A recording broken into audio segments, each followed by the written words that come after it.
Hey guys, welcome or welcome back to another Chai Talk video. I hope you all are safe and enjoying my summer edition playlist. तो जो लोग मेरे channel पर पुराने हैं उन्हें पता होगा कि समर एडिशन प्लेलिस्ट क्या है, और जो लोग नए हैं उनको मैं एक्सप्लेन कर देती हूँ। मैंने जुलाई मंथ के लिए समर एडिशन प्लेलिस्ट तैयार की है आप लोगों के लिए, in which you can watch my videos every Thursday, Friday, Saturday, Sunday in a week, and it is going to be awesome. Last की 4 वीडियोस पिछले वीक आ चुकी हैं, तो आप चाहिए, अगर आपने पिछली पुरानी वीडियोस नहीं देखी हैं तो पहले उनको भी देखिएगा, इसे भी देखिएगा और आने वाली वीडियोस को भी देखिएगा, और इस चैनल को सब्सक्राइब भी ज़रूर कीजिएगा। So without any further adieu, let's get into this video with a cup of T.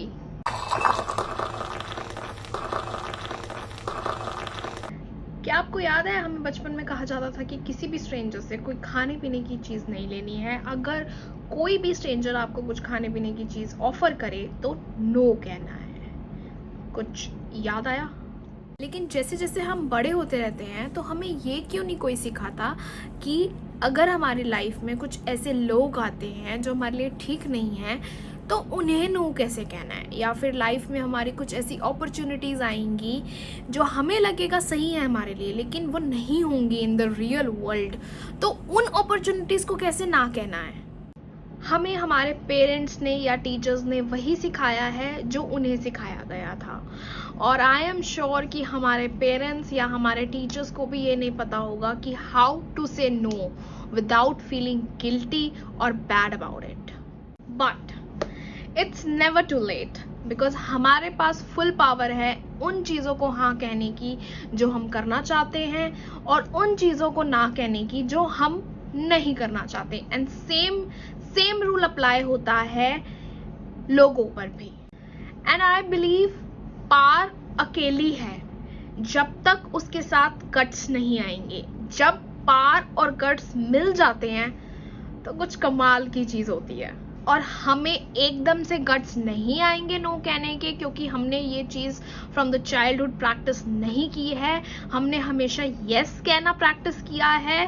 तो जैसे मैंने अपनी पिछली वीडियो में भी बोला था कि हैबिट्स अपनाने के लिए हमें बहुत टाइम लगता है, तो वैसा ही कुछ रूल यहाँ पे भी लागू होता है कि हमें नो कहने के लिए भी टाइम लगेगा। जब हमें बचपन में ये सिखाया गया था कि स्ट्रेंजर से कुछ भी चीज़ नहीं लेनी है, आपने स्ट्रेट अवे नो बोल देना है उसे, तो जब हमें कोई स्ट्रेंजर कुछ ऑफर करता था तो हमें हिचकिचाहट तो ज़रूर होती थी ना बोलते हुए, लेकिन हमें सिखाया गया था कि ना ही बोलना है, तो हम किसी ना किसी तरह से थोड़ी बहुत ही हिम्मत करके ना बोल ही देते थे। तो वही सेम चीज़ जो हम चाइल्डहुड में करते थे वही हमें अब एडल्टहुड में भी करना है। बहुत सी ऐसी अपॉर्चुनिटीज़ के साथ, बहुत से ऐसे लोगों के साथ हमें ना कहना है। अब आप में से बहुत लोग ये भी सोच रहे होंगे कि मैं बोल रही हूँ कि हाँ ठीक है ना कहना है, बट कैसे कहें? It feels so embarrassing, it feels so guilty, it feels so bad. धैर्य रखिए, इस वीडियो के अगले सेगमेंट में हम बात करेंगे कि हम ना कैसे कह सकते हैं without feeling any guilty, bad और एम्बैरस। देखिए, वेज होते हैं नो बोलने के भी। अब आपको कोई चीज़ नहीं करनी है तो आप किसी को ऐसे नहीं कह सकते नहीं जा मैं नहीं करती, क्या कर लेगा।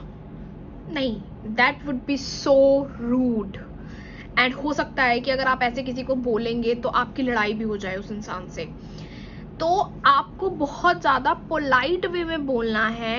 अगर आप कुछ चीज़ नहीं करना चाहते या कोई अपॉर्चुनिटी आपको मिली है जो आपको लगता है कि is not good for you, या फिर आप किसी इंसान को अपनी लाइफ में नहीं रखना चाहते हैं और आपको समझ आ गई है कि लाइफ में बाउंड्री सेट करनी है, तो अब टाइम है कि हम उसको अपनी लाइफ में रखें, या फिर वाइस वर्सा, तो आपको नो बहुत पोलाइट वे से बोलना है।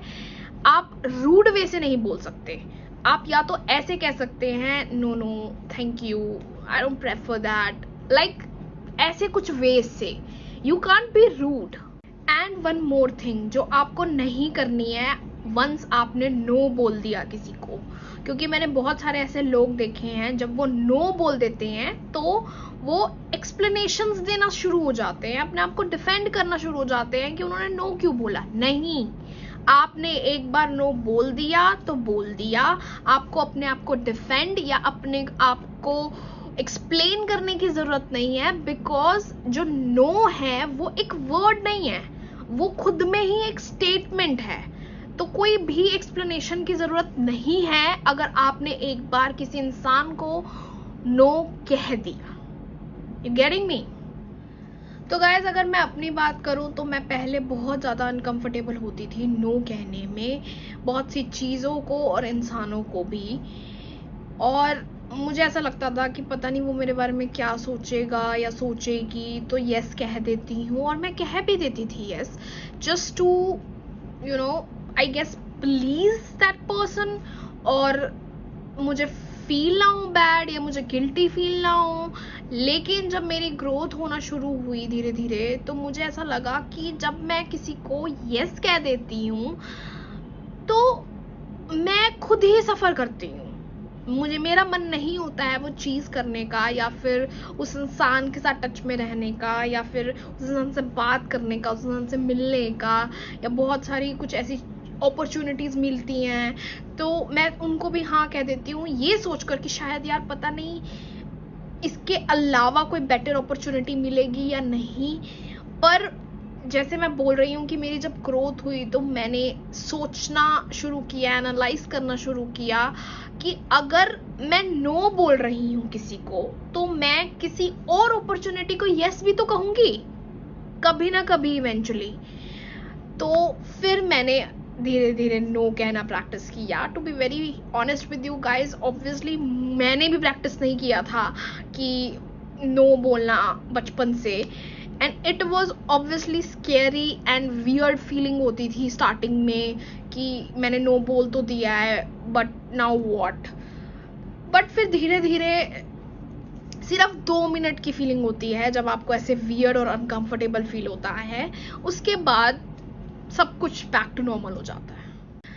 देखो, सिंपल सी बात है कि अगर आपको पता है ना कि आपने किन राइट रीजंस की वजह से किसी को नो बोला है, अगर आपको अपने वैल्यूज, अपने प्रिंसिपल्स पता हैं, तो बहुत से केसेस में इजी हो जाता है नो कहना किसी को। और हमेशा एक चीज जरूर फॉलो करो गाइस, कि कुछ भी करने से पहले या कोई भी चीज को हाँ बोलने से पहले अपना टाइम जरूर लो, क्योंकि आप अपनी एफर्ट्स, टाइम एंड एनर्जी दोगे उस चीज को या उस इंसान को, तो ये सोचना बहुत जरूरी हो जाता है कि वो वर्दी है भी कि नहीं। एटलीस्ट अपने आप के साथ ट्रू रहो कि आप ये चीज करना चाहते हो भी कि नहीं, या फिर आप इस इंसान के साथ रहना चाहते हो भी कि नहीं। Just be true to yourself. जब भी हमें कोई अपॉर्चुनिटी मिलती है ना, तो हमें लगता है कि हाँ, यही अपॉर्चुनिटी थी जिसे हम सर्च कर रहे थे। लेकिन अगर आप अपना टाइम लोगे और सोचोगे, तो आपको ये भी रियलाइज होगा कि जब वो अपॉर्चुनिटी आई थी तो आपको गट फीलिंग क्या आई थी। गाइस, सच बताऊं तो मैंने बहुत बार, अभी भी स्टिल मैं अपनी गट फीलिंग्स को इग्नोर कर देती हूँ। जो पहली इंस्टिंक्ट आती है ना आपकी किसी भी अपॉर्चुनिटी को लेकर या किसी भी इंसान को लेकर, हमेशा उस इंस्टिंक्ट को सुनो। मैंने जब जब भी अपनी गट फीलिंग को नहीं सुना है, बहुत रिग्रेट किया है, ट्रस्ट मी। तो आप ये भी ट्राई कर सकते हो कि अपनी गट फीलिंग के साथ जाओ। मैं ये नहीं कह रही हूँ कि हमेशा हमारी गट फीलिंग सही होती है, हर टाइम नहीं सही होती, मैं मान रही हूँ, लेकिन ऑलमोस्ट सही ही होती है। तो अपनी गट फीलिंग को प्लीज जरूर सुने और कंसीडर करें, क्योंकि जो आपकी फर्स्ट इंस्टिंक्ट होगी ना, वो आपको प्रोटेक्ट करेगी बहुत सारे डेंजर और हार्म से। ये मुझे तो लगता है। गाइज, एंड में मैं यही कहूँगी कि जब आपको पता है आपके जो रीजंस हैं नो बोलने के लिए वो करेक्ट हैं, तो आपको कुछ भी बैड या गिल्टी फील करने की ज़रूरत नहीं है।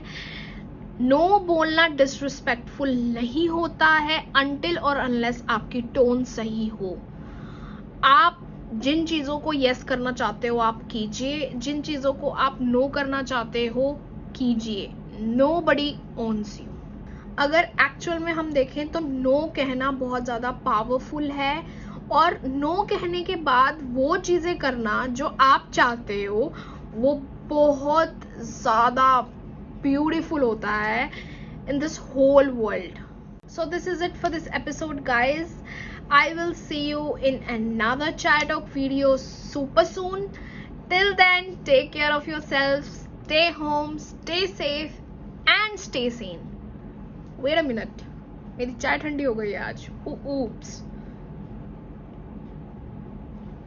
Yes, God damn it, मैं इतनी ज़्यादा बिजी हो गई थी आप लोगों से बात करने में कि मैं दोबारा से भूल गई अपनी चाय। एनीवेज, चीयर्स, ठंडी चाय। Bye bye, take care.